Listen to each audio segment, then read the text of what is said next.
right, listen up, America. I've seen some fucking dumbass setups in my day.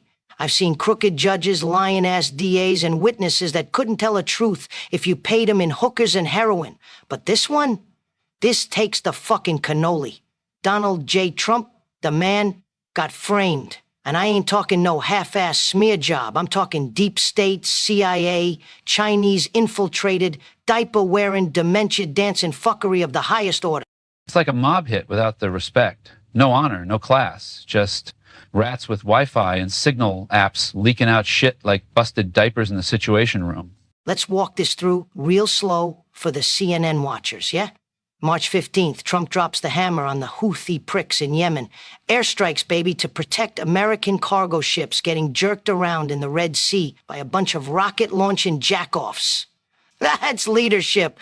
That's a fucking move.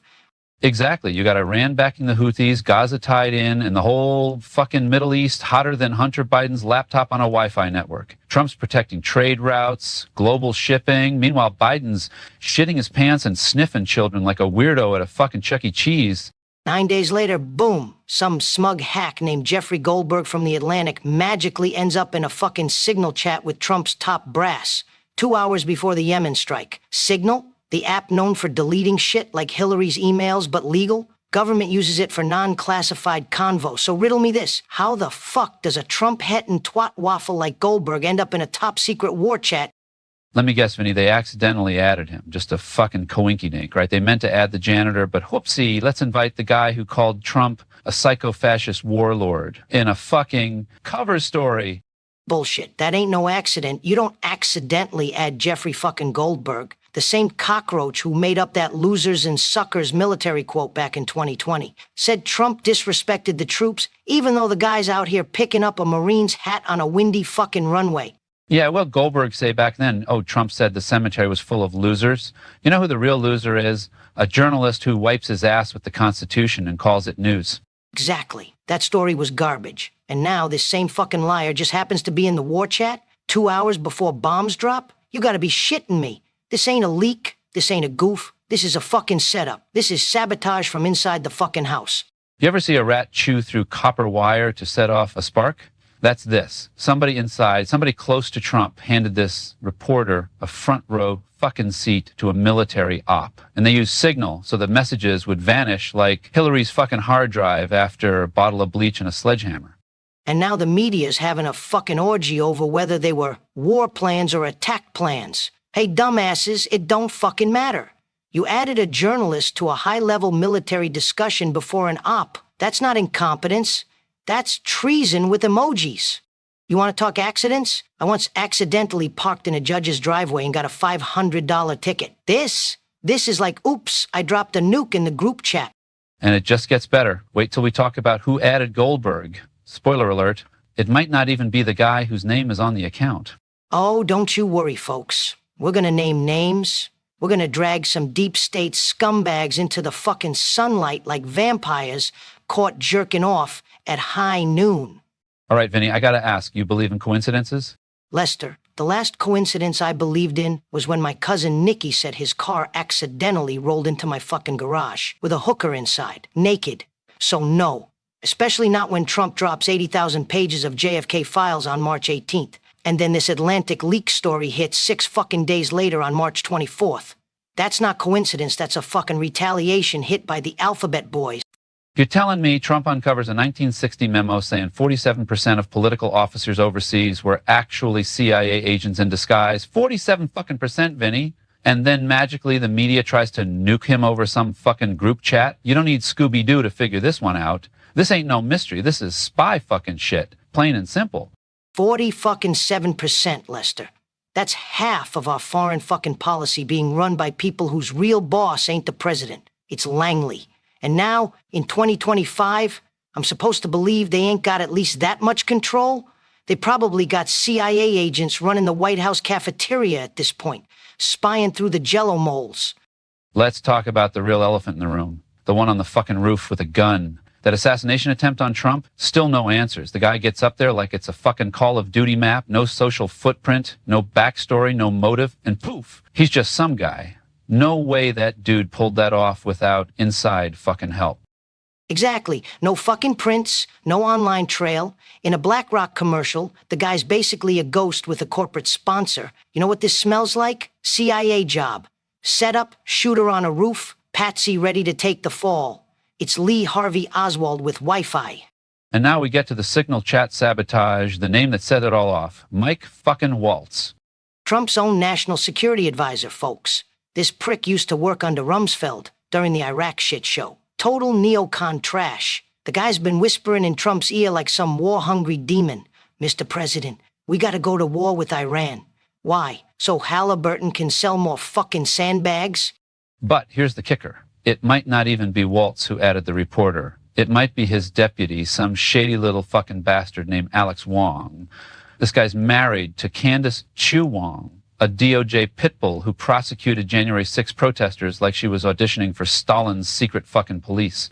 Oh, you mean the chick who helped lock up a 69-year-old grandma with cancer while Ray Epps? The guy actually caught on camera yelling, "Going to the Capitol," got off with a fucking $500 fine and community service. That's some fucking justice right there, Lester.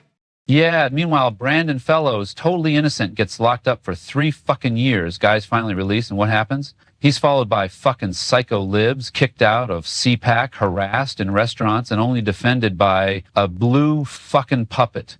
A fucking puppet. We got DOJ thugs, Chinese ties, and CIA spooks everywhere, and the one guy standing up for Brandon's constitutional rights is Elmo with balls. And let's not forget, Alex Wong's father-in-law is a bigwig at AsiaSat, a company tied to the Chinese Communist Party and the Chinese military. But sure, let's give him access to our National Security Council. That's like hiring a fucking bank robber to work night shift at Fort Knox. And you know what's really fucking insulting? When Trump starts cleaning house, what does Senator Tom Cotton say? Alex Wong and his wife Candace are 100% MAGA warriors. MAGA my hairy fucking ass. That woman was sending peaceful protesters to prison while eating dumplings on the taxpayer's dime. Cotton's covering for him like he's in on the whole thing. You remember what committee he chairs, right? Oh, I remember.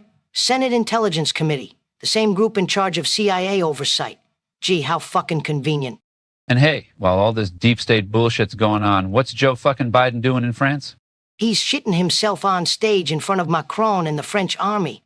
Literally squats down like he's dropping a bomb of his own. Jill Biden sniffs it, then rushes his Depends-wearing ass off the platform like it's Sunday at the nursing home. Media, it's okay. Everyone has poopy days. Poopy days? What is this, fucking kindergarten?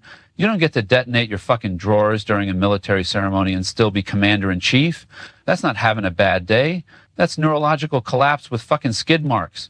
And yet Trump, who literally took a bullet and got back up saying, "Fight, fight, fight," he's the one they're trying to destroy. Unreal.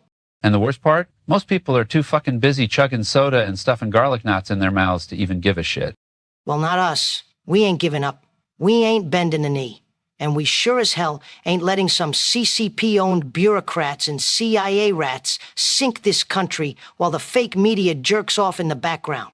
So let me get this straight, Vinny. We got a CCP-connected national security deputy, his wife sending grandmas to prison, a signal leak to a hostile fucking reporter, a poop-stained president, and Trump, who gets shot at, keeps standing, and still they try to bury him? Yeah. And now we find out this Deputy Alex Wong's father-in-law was VP at AsiaSat, the company feeding data to the Chinese fucking military. And his wife, Candace Chu Wong, worked at King & Spalding, a DC law firm taking Chinese money like it's fucking Halloween candy. You know what that means? This isn't just espionage. This is a fucking infiltration operation. We got spies, married to prosecutors, sleeping in the same fucking house while one's crafting foreign policy and the other's throwing patriots in prison. That ain't a marriage. That's a fucking tag team takedown on America. And now you got patriots like Miles Guo sitting in a fucking New York prison for telling the truth about the Chinese Communist Party. And Trump ain't bringing him in? Hey, Donnie, buddy, wake the fuck up. You want to root out spies? You bring in the guy who's been screaming China's in your pants for 10 fucking years. You got Miles Guo rotting in jail. Meanwhile, Alex Wong's sharing brunch with the fucking deep state and probably syncing his calendar with Xi Jinping. Look, I ain't saying I got all the answers. I'm just a pissed-off lawyer with a loud mouth and a bad attitude. But what I do know is this. Donald Trump was framed. There is a spy in the fucking White House. And the American people are being played like a fucking fiddle made in Beijing. And the fake fucking media? They're not reporters. They're fucking stenographers for the CIA, blowing smoke up your ass while they censor, gaslight, and label anyone with a spine a threat to democracy. Fucking joke. You hear that, YouTube? You want to demonetize this video too? Go ahead. We ain't doing this for your fake approval. We're doing this for the 69-year-old grandmas, the J6 patriots, the Brandon Fellows of the world, and for every American who's sick of eating shit sandwiches from the swamp. So here's what you do, folks. Don't trust a damn fucking thing from the Atlantic. Don't let Tom Cotton gaslight you into thinking deep state goons are MAGA warriors. And for the love of God, don't ever elect a man who can't hold his fucking bowels during a military salute. We see you, deep state. We see your leaks, your lies, your rats, your spies, your prosecutors, your puppets, and your poopy pants puppeteer. You might have the media, you might have the alphabet agencies, but you forgot one thing. You don't own the truth. And the truth, that son of a bitch, is bulletproof. Fight. And if you're new to the channel, go ahead, hit that subscribe, smash that like, drop a comment, and most of all, share this video with every patriot you know. And big shout out to Chris Dallas and Celebrity Recreations for a fucking awesome script for Lester and I to bring to life, so I hope you all enjoyed it. The only place bringing you the truth with balls, brains, and Brooklyn attitude. Until next time, Lester and Vinny are fucking gone.